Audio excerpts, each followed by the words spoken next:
Now this is old Lucas having his chicken. I think terrapins are meat eaters. I don't know if I can get him close up. This video, I told you I'm taking it with an old camera. Now basically, those guys guzzle it down. I just heard him chomping on it. And Blackie is outside there complaining bitterly. She's there sitting there. If you notice behind the car, she's waiting to be let into the house. The problem is, I don't want to let him into the house because if he comes into the house, he's busy finishing off young Lucas's food. Now Lucas comes in here. I called him Lucas and I found that was the most suitable name for a tortoise because I checked on the web and I said, what's the name for a tortoise? And they said Lucas. And I had thought of Lucas already. When Angie and I were having a discussion, my daughter Angelique and I were having a discussion on what name we should give the tortoise, and then we decided on Lucas, and we found that Lucas was the most appropriate name for a tortoise. So this is young Lukey having his delayed meal. It's about 5:30 in the afternoon and I'm just about to head off to church. So I can't go any further because if I go too near him, the chap will probably skedaddle, and he's a pretty fast walker. I'm being very careful on approaching him as close as possible without upsetting his equilibrium because he's keeping a wary eye. All these guys are keeping wary eyes on me, because they don't know people. This is a guy, lost his foot. I told you I saved him from a market. And I probably include bats. Can I put bats and tortoises into the same video? I probably can't. Now this looks like an animal but he's a reptile. And I think it's a terrapin. He's got some nice little red spots on his head as I showed you before. It's all a bit dirty at the moment and I don't know where the devil he goes in the garden. But I cut up the chicken into small pieces so that then he can have his food. It's about as close as I can get without upsetting him. And this unfortunate thing about this Canon IXUS60 machine is it doesn't allow close-ups when the video is being taken.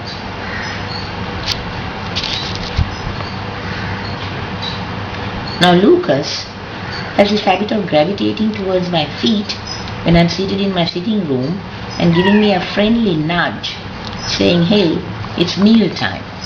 And I have given him so far, I've given him apples. He likes an apple, he likes the pear, he likes a red apple, he doesn't like the Chinese apple. He does not eat greens. As far as I know, he probably is eating all the, I'm going as close to him as possible without upsetting his equilibrium and without showing that I'm approaching him. Hi Lucas, how are you today? Now, I don't put it on a plate, I put it on a cover of a yogurt bin so that then he can eat them because he can't reach into a plate. And I've cut up the chicken into little pieces so that he can swallow it at his leisure.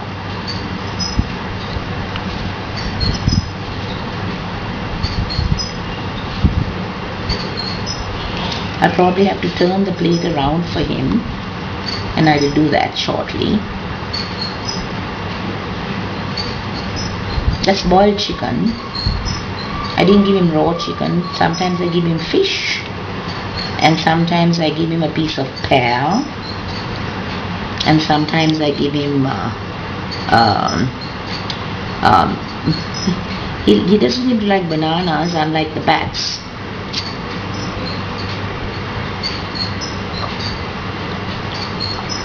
So we have got these different animals that eat different things and I found out the bats keep on swooping in here every night. And it's a back-breaking job getting a picture of a tortoise eating its food, you know what I mean? I don't have the best of equipment here and I'm trying to do it as quietly as possible without upsetting him. Hi Loki, how are you today?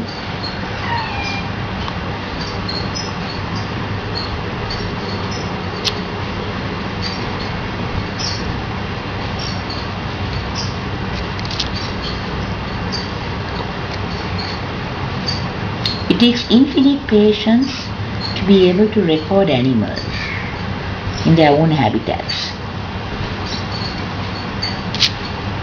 I did tell you that this was my cast-off ex-husband's camera that he was just about to dump because he bought himself a new one.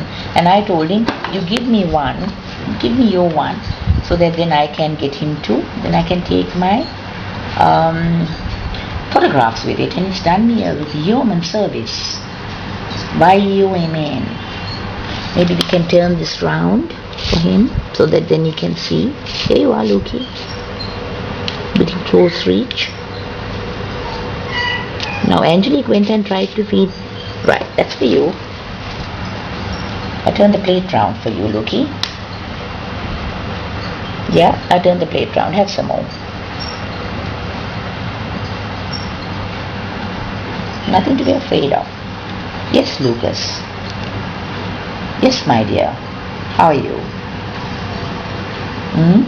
How is my little fella? Have you finished eating? You don't want to eat anymore?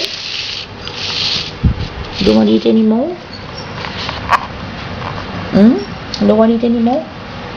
No? He's had enough to eat? Could have eaten about maybe, but he personally prefers chicken neck. Look at where he's going to. Lucas.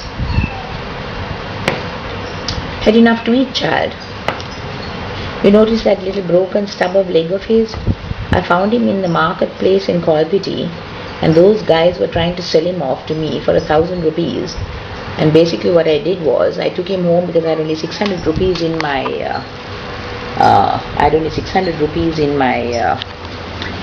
bag, and that's it for you. I had 600 rupees in my bag. He doesn't take a piece out of my fingers. I'm trying to entice him with more food there, maybe underneath the protection of his chair, away from me. How about some apple?